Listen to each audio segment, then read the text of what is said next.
ආයි කොහොමද මගේ යාළුවේ? ඔන්න ඉතින් අද ලස්සන දවසක්. මම ඉතින් අද උදේ පාන්දර අපේ ගෙදර ගහේ කොස් ගහට නැගලා කොස් ගෙඩියක් කඩන් ආවා. ඊට පස්සේදී ඒ කොස් ගහේ කොස් ඉටි ටිකත් අරගෙන හොඳට සෝදගත්තා. සෝදලා වේලලි ඉවර වෙලා ලුණු ටිකක් මිරිස් කුඩු ටිකක් දාගත්තා. ඊට පස්සේ මගේ ලස්සන අතින් හොඳට කවලම් කරගන්න ඕනි හන්දේ. ඔන්න ඉතින් බලාගෙන ඉන්නකො මං කොහොමද කරන්නේ කියලා.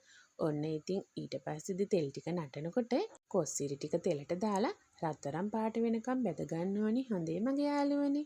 ඔන්න ඉතින් ඒ ටිකත් බැදලා වෙනම තියාගෙන දුවල ගියේ කතුරු මුරුංග ගහට නැගලා කතුරු මුරුංග කොළ ටිකක් කඩන් එන්න. ඒකත් කඩගෙන ඇවිල්ලා මෙන්න මේ විදිහට ලස්සනට බැද ගන්න ඕනි හන්දේ.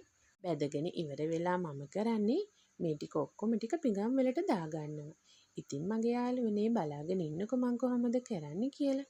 ඔන්න ඉතින් ඒ ටිකක් දාගෙන ඉවර වෙලා ඔන්න ඔය කැඩෙන ආකාරයටම බැද ගන්න ඕනි හන්දේ.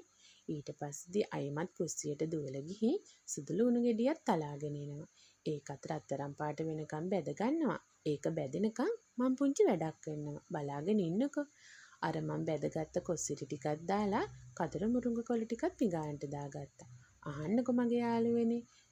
කොළඹින් ගෙන ආපු කජු ටිකකුත් තිබුණා. ඒ කජු ටිකක් දාගත්තා. මේ නම් ඉතින් තෙල් කජු හරිද?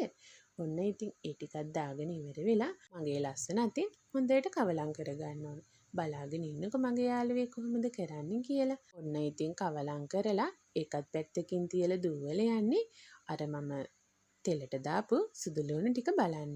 ඔන්න ඉතින් ඒ ටිකක් දැන් රත්තරන් පාට වෙලා දැන් මම කරන්නේ ඒකට දාගන්නවා කෑලි මිරිස් ටික. බලාගෙන ඉන්නකො මගේ සුකුරි බටිල්ලෝ මං කොහොමද කරන්නේ කියලා. ඔන්න ඉතින් ලුණු ටිකකුත් මං හලාගත්තා. හලාගෙන ඉවර වෙලා දැන් ඉතින් ගෙදර තියෙන සුදු පාට හැන්දෙන් හොඳට කවලම් කරනවා. ඔන්න ඉතින් මගේ සුකුරි බටිල්ලෝ අර මං ලස්සනටෙන් අනාගත්ත ඔක්කොම ටිකක් මේකට හලාගෙන දැන් ඉතින් ලට්ටපට්ට ඔක්කොම ටික හොඳට කවලම් කරගන්නකෝ. පස්සේදී මම කරන්නේ නිවෙන්න කොළ පාට බකට් එකට දාලා අපේ ගෙදර තියෙන චූටි බෝතලෙට දාලා පියනෙන් වහගන්න. ඉතින් මගේ යාළුවනේ මගේ යාළුවෝ කැමති ආකාරයට මේක බිස්නස් එකක් වශයෙන් කරන්නත් පුළුවන්. ගෙදර කැමට ගන්නත් පුළුවන්.